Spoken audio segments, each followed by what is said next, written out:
You are listening to KC Sports Network, proudly presented by Emprise Bank, your partner in possible. Hello and welcome into this special edition of Mizzou. We had to call, we had to convene, we had to start a conference, we had to get into a chat, we had to start this podcast because the Missouri basketball Tigers, for the first time in 4,745 days, won an NCAA tournament game in Sacramento. Gabe DeArmond, Maggie Johnson joining me as always. Gabe, you got boots on the ground. How are the vibes in Sacramento? Good. I wanted known I made my bed for this podcast in the background here of the, I was going to say lovely Sacramento Holiday Inn. That's probably overstating it a little bit. There was a rumor going around, by the way, that Tom Cruise is staying in this Holiday Inn in Sacramento. We find it incredibly unlikely. We believe that was started by a homeless man who came into the lobby and was speaking to the front desk lady. So we have not yet seen Tom Cruise. I cannot confirm that he is here, but we are here and fortunately still here today and didn't have to rebook a flight and figure out how to get back home today. There you go. Still in Sacramento for yet another game. We're going to talk about Missouri's game they played, obviously, against Utah State in their upcoming matchup against who we all expected to be Princeton. We're going to talk about that as well. But Maggie, you're in St. Louis. I'm in Kansas City. We've got the state covered. How are things over on the other side of the state? I mean, things are great. I don't know if my phone's blown up. And my phone blows up during most games, like just from random people around the country just being like, what is Mizzou doing? Oh my gosh, I can't believe they came back. But I mean, during that game, during the Arizona game, I mean, I think I got Arizona in about 72 text messages. So everybody's pretty excited here. I'm assuming they're just as excited in Kansas City. And I know I'm stoked. So I'm ready for tomorrow. Absolutely. Going to be a great matchup against Princeton. That's going to be on TNT.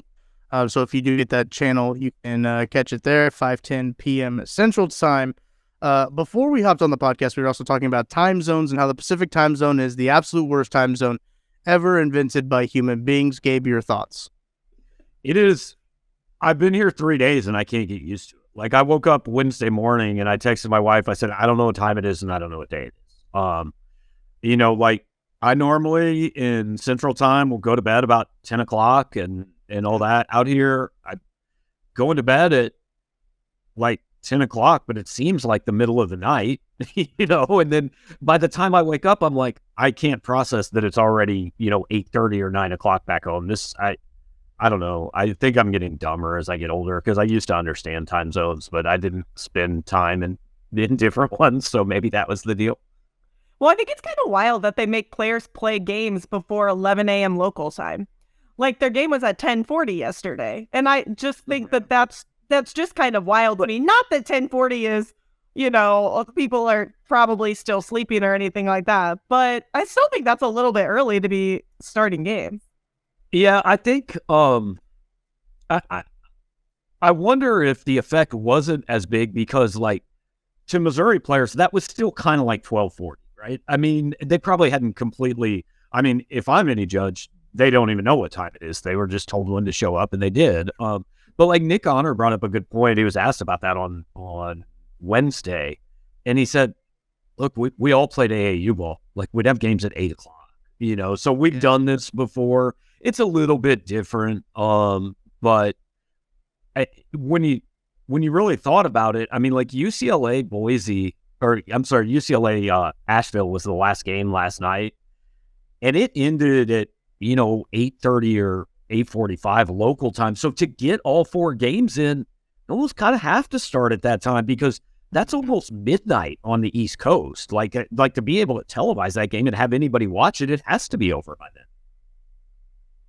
That's what I like about this full AFC Championship game is that football game, the NFC Championship game, which was the first game, started at noon, and like that's a hard adjustment there to get into like a primetime football game at noon, and then the Chiefs game started at 3:30, which was the late game. But anyway, you didn't come here to hear us talk about time zones. You came here to hear us talk about the Missouri Tigers' first tournament win in 13 years, beating Utah State 76 to 65. 11-point win, obviously covering because they were 2-point dogs. I got the Missouri money line. It wasn't a huge one. I had a good day yesterday, by the way, sports gambling. I'm sure people care about that. But I had a good day, up about 80 units. Fun fact. So good. Just like Kobe Brown, good day to his tournament. Has second half scoring really propelled the Tigers there. I mean, we called it on our show last night the Kobe Brown legacy hit. I thought that yesterday was where Kobe went from, you're a good player, we like you, we're going to remember you, to you've now done something that Missouri fans are not ever going to forget. And as I said on the radio this morning, I don't often get things right, but when I do, I like to brag about them. So I was texting with some friends yesterday morning, and they said, what do you think? I picked Missouri 77-65.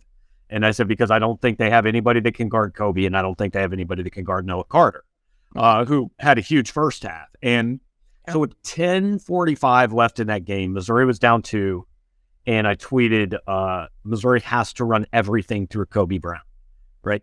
In the next 3-ish minutes of game time, he had 12 points, a rebound, and a steal. And it just completely took the game over. After, the dunk, the baseline spin move and the reverse dunk, like, that's the first play I've seen where I thought, I think Kobe Brown's an NBA player. Like, I've never really thought he was. That was an NBA move. And then he hit a couple threes, and after the second one, he turned to the bench and screamed at Dennis Gates, "I'm here, coach," and so at that point, there was no offense. Like, Missouri wasn't running an offense. It was, where's Kobe? Get him the ball. If it's 2 feet from the basket, great. If he has to come out to get it 38 feet from the basket, great. We're just giving him the ball and getting the F out of his way. The wild thing about the game is that Kobe's not even the leading scorer. Like, Des Moines quietly had 23 points. He was amazing. I mean, the way he shot, it was great. But going back to the point about Kobe, the way he played, to your point, looked like an NBA player. These like step back threes and everything just looked so effortless. And I don't know if that was the defense also that maybe we were playing against, because their defense wasn't great. But he looked spectacular. And having 3 other players score in double figures only helps them. Well, and part of the reason that defense wasn't great, I mean, we had the press conference with Utah State was the first thing we did here Wednesday morning. They had 4 players there. As they walked out of the room, I looked at the guy next to me. I said, tell me which one of those guys can guard Kobe Brown. Like, I mean, they're all built like Aiden Shaw, right?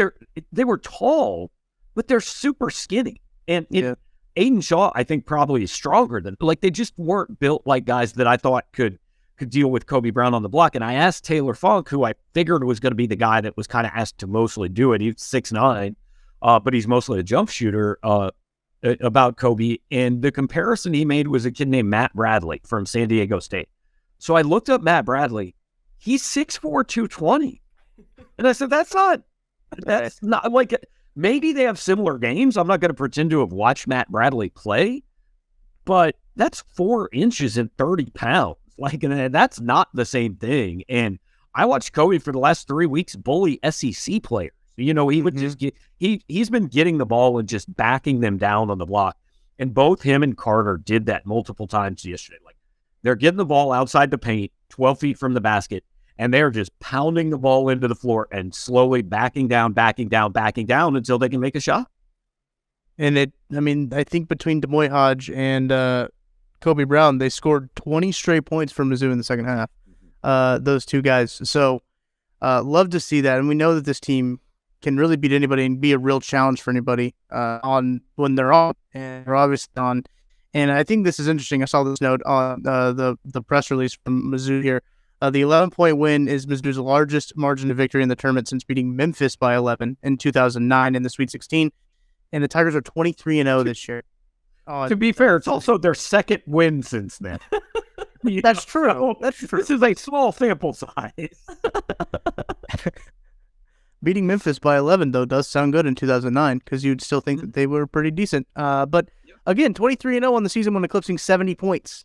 this Missouri basketball team can pour it and they can shoot it, and they can score the basketball. It's going to be important, obviously, against Princeton coming up next round. But love to see Demoy Hodge, Kobe Brown, Noah Carter too, all get involved and really have some big games when they really needed the big games the most.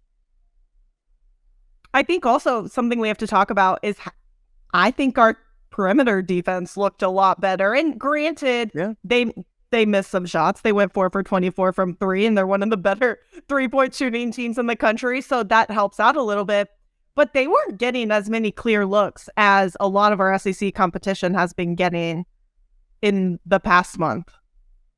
And you could tell, like, you just get a different perspective watching a game from courtside. Media seating here is, I mean, we're on the floor, and that's not something we get at Mizzou. Postseason basketball is the only time you get it, and I don't know if you guys know, I haven't covered a lot of postseason basketball. So you could tell in the second half, there were a couple shots that Utah State players would normally take and thought about taking. And then they were like, well, we're 0 for 13. I'm not going to take this shot. You know, and I think they did miss some open shots, but we've talked a lot. Like, 3-point defense is a little bit low because sometimes the ball goes in and sometimes it doesn't. But Missouri had a clear plan. They're not going to beat us from the 3-point line, right? Utah State was 24 for 35 inside the 3-point line. They made 70% of their 2-point shots yesterday, which is insane. But it was almost like Missouri went into that game and said, we don't think you can beat us if you just score 2 points every possession, right? So we'll just give you the 2. And they made some, like, they had some crafty guys down around they made some nice moves. I think like 62 of their 65 points came on like scoop shots up and under, you know, guys in the wild shots. Yeah. They made some really impressive shots in close, but it was very clear. Missouri said, you're not beating us with the 3-point shot, because I thought that was really Utah State's only way to win. I thought they had to shoot 40% from 3, and I thought Missouri could win without shooting 40% from 3. So I think they deserve a lot of credit. And Maggie was talking about Demoy. I thought that was his best defensive game. Like, he was disruptive and he was active, but he wasn't out of control like we've seen him a lot of times this year, right? They were all playing clearly within the structure and the system. And Noah Carter got no steals officially, but he deflected 2 or 3 passes. Kobe Brown did the same thing. You know, as Mike Anderson would say, they got their hands on a lot of balls yesterday. I will say I'm glad that Dennis talked to the team and they realized that 3 points are more than 2, and I'm glad we stopped them there. But like you said about Demoy Hodge, I feel like he played less from behind the player. Like, he'd get beat a lot. And so he got a lot of his steals from basically, tapping the ball out, running from behind him. And like you said, I think he played his defense from in front of the player a lot better. And yeah, all around great game for Demoy. Mizzou forced 8 turnovers. Obviously, the big point of Missouri's just kind of whole game is forcing turnovers. That turnover differential for the Tigers, it proved to be important in this one as well. So let's look ahead, because I'm sure, as I mentioned at the top of the show, we all expected Princeton to be here and to be Missouri's shot to go to the Sweet 16. They'd have to go through Princeton, but an incredible upset there for the Princeton Tigers. Gabe, a question: were you in the stadium, in the arena for that game? I was there in the first half. I was in the media room, but NCAA tournament rules are that you cannot broadcast live from inside the venue on game day. So to do our show, we had to come back to our hotel room. So we had the second half on TV while we were doing our live show last night. And but Arizona didn't score in the last 4:43. And look, I'm not trying to crap on a local kid, but I think unofficially Courtney Ramey was 0 for 16 in that stretch. I mean, just every Arizona possession was like, not really, but every Arizona possession was like Courtney Ramey just going to dribble around for a while and throw up a shot. It was ugly offense. And I didn't see that coming. And you know what? When we were leaving the arena at halftime, I told Drew King, I said, I hope Arizona wins this game, because I promise if Princeton wins this game, all you're going to hear out of Mizzou fans in the next 2 days is, well, it would be the most Mizzou thing ever if we lost the 15 seed to get the Sweet 16. Look, with 10 minutes left in the tie game yesterday, I think I even posted this. I said, all of you people freaking out, it's like you've never watched this team play a game. The rules that you apply in the light at the end of the tunnel is the oncoming train because we're Mizzou and I just expect to be kicked in the nuts. Nothing about that has applied to anything this basketball team has done this year. They've won every close game. Every time they've been in a dogfight with 5 minutes left, they've almost always found a way to win it. They've got a lot of good wins and absolutely zero bad losses. Like, I mean, could Princeton win? Yes, Princeton could beat them because Princeton just beat Arizona. And I think once you get to the second round of the tournament, seeds don't tend to matter much. And like we saw a 15 seed in the Final Four last year, or the Elite Eight, I guess, right? In St. Peter's. So can it happen? Sure, it can happen. But 11, 15 seeds have now won. The previous 10, only 2 of them have gotten to the third round. It was St. Peter's and it was Dunk City back when they upset Georgetown, that Florida Gulf Coast team. Oh, yeah. Like, I remember when Norfolk beat Missouri, they got run out of the gym by Florida the next round. You know, there's a reason Princeton is a 15 seed. Princeton was not the best team in the Ivy League. This would be by far Missouri's worst loss of the season. Doesn't mean it can't happen. But, like, if Dennis Gates and this team have not convinced you to get over the idea that you are Charlie Brown and Mizzou sports is Lucy yanking the football away from you, then that's on you, man. Yeah. I think it's really interesting, too. I posted a picture before the game yesterday morning. I was wearing the 2012 Big 12 champion shirt, and a lot of people responded, why are you wearing a shirt from 2012? You know what happened in 2012? And I'm like, yeah, I do. That doesn't matter. They won 30 games? Yeah. Right. Like, that was a good basketball team. Yeah, the season didn't end like you wanted it to. Still a really good basketball team that won the Big 12 tournament. I do think that is interesting, Gabe. That's a good point you bring up, is that, like, I know that I find myself in that, too, of, like, oh, great, knowing Mizzou, that they're going to lose to Princeton and they're going to lose to another 15 seed. And I've already seen Beaker fans on Twitter tweeting at me saying, oh, this is going to be great. Either Princeton makes it to the Sweet 16 or Mizzou loses to another 15 seed. Like, I find myself slipping into that. But you're 100% right. And Dennis Gates and his team have, like, done the opposite of what we expect. Like, it's incredible. Also, if they do lose, so what? Like, I mean, literally, what yesterday meant is nobody gets to complain about anything about this season. Yeah. Because had they, I mean, I don't think complaints would have been super warranted at 24-10 and back in the tournament, but I understand you want to win a game, right? You want to break that. They've done that. There is everything else from here is simply gravy and $25,000 bonuses for Dennis Gates. Here's my advice to people on Twitter also that are always freaking out about that mid-game tie with the team that we probably shouldn't be tied with. Find yourself a group chat. Find yourself somebody that you can text on the side. Yes. And say all your irrational things that you're going to do to yourself, whatever, in that chat. And leave it off the timeline so you don't look stupid and people don't.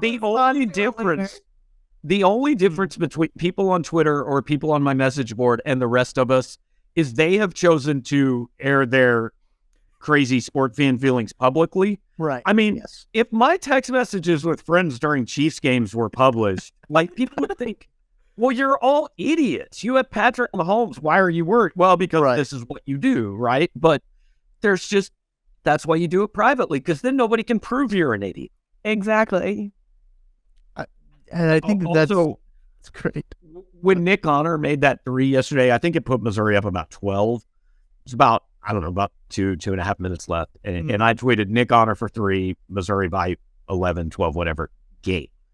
And I didn't get it, but I expected so many replies of, how can you do this? This is not over. It was clearly over, but I fully expected people to kill me, and they didn't do it. They certainly try. You can't put the cart before the horse for these Missouri fans. They'll make sure that you wait until the very last second before. Well, to be fair, like, Virginia blew a 4-point lead with 15 seconds left yesterday, right? So it's not impossible in this tournament for things like that to happen. By the way, that was wild. Yeah. Like he just threw the ball up in the air. I heard what are you doing? I heard this morning, here are Virginia's last 5 seasons in which there was an NCAA tournament. Lost to a 16, won national title, lost to a 13, missed the tournament, lost to a 13. Arizona's Nuts, man. Arizona's can't be much better than that, except they haven't won a title.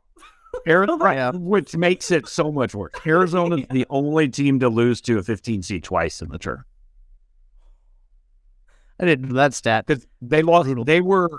I am pretty sure they were the first 2 seed ever to lose because they lost to Steve Nash in Santa Clara way back whenever Steve Nash was in college.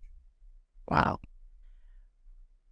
I always, it seems like now I anticipate a 15 seed to win. I just never know, which 15 seed it's going to be. It seems like Gabe, as you mentioned, there are 15 seeds for a reason, but I think the gap has kind of closed, right? A little bit in terms of talent, and talents is just kind of everywhere now. So it's incredibly interesting, and you're right. I'm curious to how this Missouri team will match up. I think it could be another big game for Kobe Brown. Obviously, we've seen the Missouri Tigers go with the ways of Kobe Brown. If Kobe Brown is going to have a big day, it's going to be a big day for the Missouri Tigers. But I think that's going to be obviously a big thing, is who's going to guard Kobe for Princeton, and how can Kobe exploit kind of some of those matchups. And I'm sure that Dennis Gates will scheme some mismatches too to get Kobe on guys with pick and rolls and stuff like that. So interested to see that. Princeton plays a lot of zone, and I wouldn't be at all surprised to see that on Saturday. Again, I don't remember what day it is, so I'm just making things up here. But so I wouldn't be surprised to see Princeton play a good amount of zone, which means, all right, Demoy Hodge, Nick Honor, Kobe, are the jump shots falling, right? And if they're falling, like if Missouri's hitting from 3, that's not going to be a game. If they're not, then it could get interesting.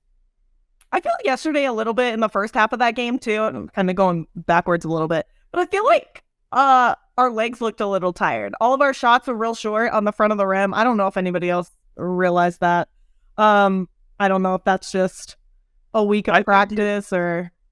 I think it takes 10 minutes for most teams to kind of deal with the gravity of, oh shit, this is it. Like, this is the NCAA tournament. This is where we've always wanted to play. I think most teams tend to come out tight. That's fair. Yeah. But also, in terms of Princeton, I kind of was trying to look and see what Princeton did to beat Arizona.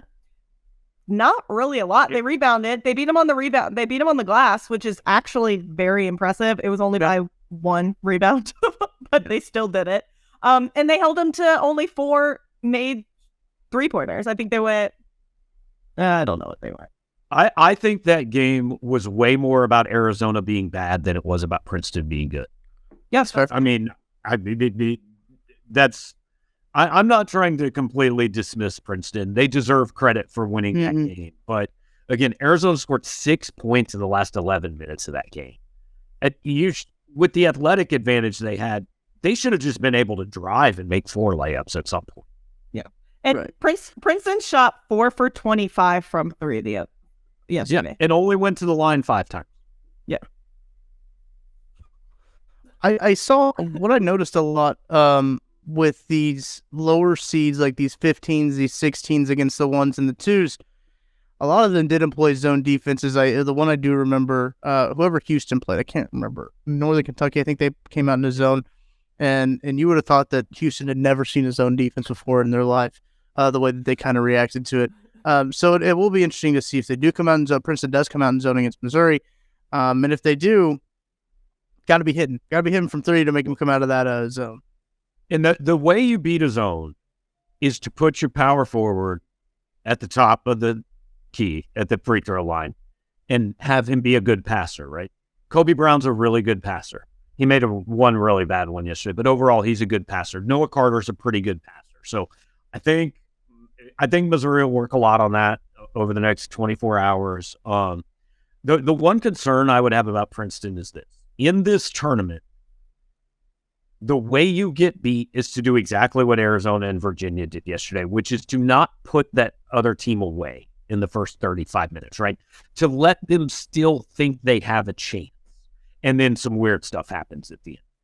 Well, what has Missouri done more than anything this year? They haven't blown a lot of teams out. They have mostly let teams hang around. Now, SEMO, Penn, teams like that, there was never any feeling that they were going to lose that game, but they also weren't up 23 points. So in this tournament, more than in the regular season, if you let that team hang around and be down 7 with 3 minutes left, like they really believe, hey, something funny is going to happen and we're going to put the glass slipper on, right? So I do think I think it would benefit. Here's the analysis you go for. I think it would benefit Missouri to be up a whole lot of points in the first half. Good point. Be way better than not being up a whole lot of points in the first half. Yes. Well, it's always more fun for us to watch comfortable games as opposed to lose years off of our lives. So I'm also would love for us to be up a lot of points, but I've also seen us up a lot of points against Arkansas and a couple of other teams. And we're going over. We got press conferences this afternoon. If you guys want me to let Dennis know that, just like, hey, yeah. So we talked about it. We think the best move is for you guys to lead by a whole bunch in the first half. What do you think? Dennis thoughts. Is the way to do it or no? Right. Yeah. You talk about that? Yeah. Do that. I would say talk about that and tell them the thing about how 3s are worth more than 2s. Then I think we'll be golden.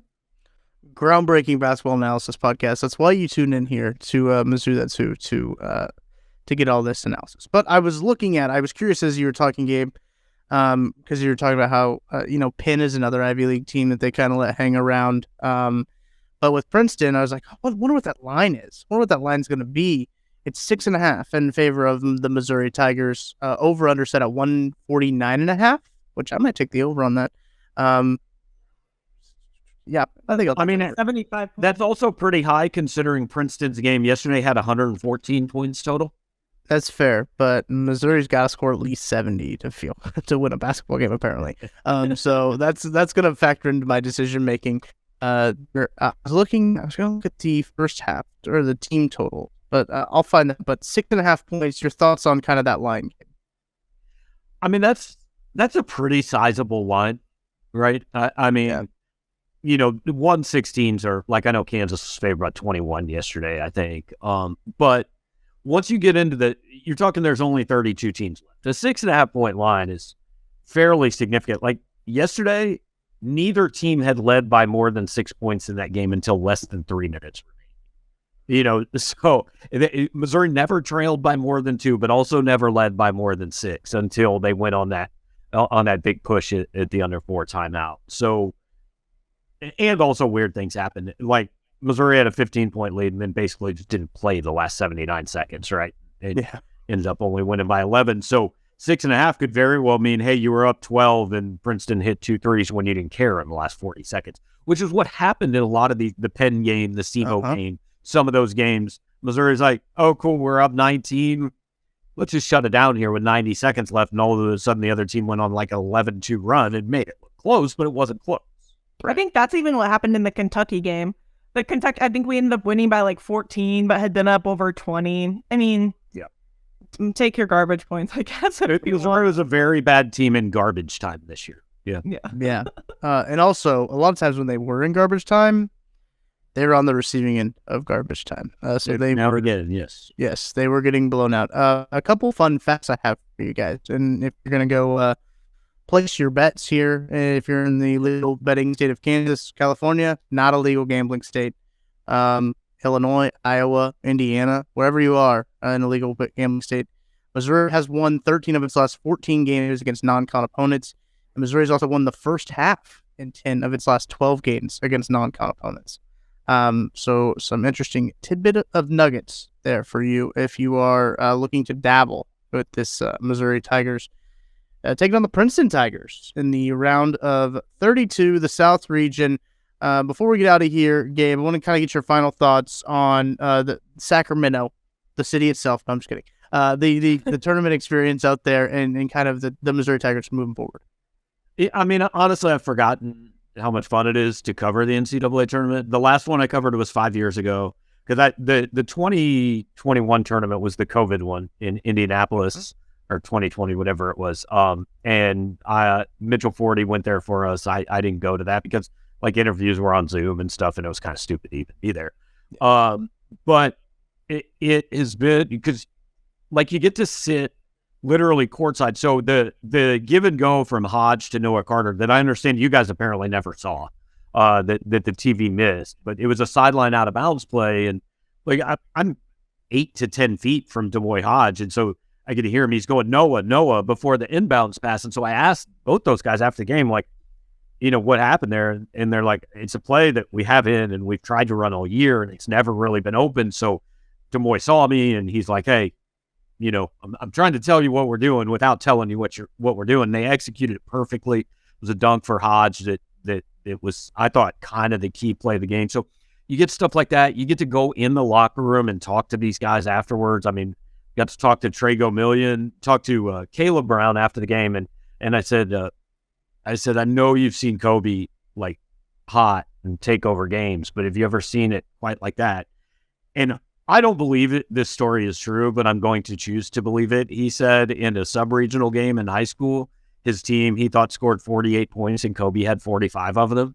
Now, I don't believe that's true, but I'm going to continue to just kind of pretend it was true. So you just get a different view of it, right? You get to see these guys in the locker room and how excited they are and hanging out with each other. They couldn't wait for us to leave the locker room so they could start blasting music and having fun. I saw Kyle Smith-Peters on the way out, and he was asking somebody to make sure his suit got back to the hotel, and he's like, honestly, I sweated through that thing so much, nobody wants it anyway. We maybe should just throw it away, So it's a different experience than you get during the regular season. And there's just something about, hey, that like every possession, like literally there was a moment in that game where you thought, hey, you could be watching Kobe for the last time. And then he decided, no, this ain't going to be the last time. I'm just going to go ahead and make sure I get at least one more. I feel like you also got to see Gates a little bit more fiery. I loved him in his post game. He was like, you guys said we weren't going to be here. You all said we're going to lose. And I love how Hodge and Kobe are just kind of like, oh, he just said that. Yeah, so I wasn't at, Drew King was at the press conference for us yesterday while I was down in the locker room. We switched up from the day before. But so I generally hate that statement from a team, right? Like we laughed about Travis Kelce saying it about Georgia football, saying it. It's incredibly stupid. But I do kind of feel like Gates has earned the right to say that. Now, if he was just talking about yesterday, I actually disagree. Like, plenty of it. I picked him. Jay Wright picked him. Barack Obama picked him. I know a decent number of people picked him. But if he's talking about the season, no, he's right. There wasn't one of us that would have said 25 wins and playing for favored to make the Sweet 16. Not one person would have said that.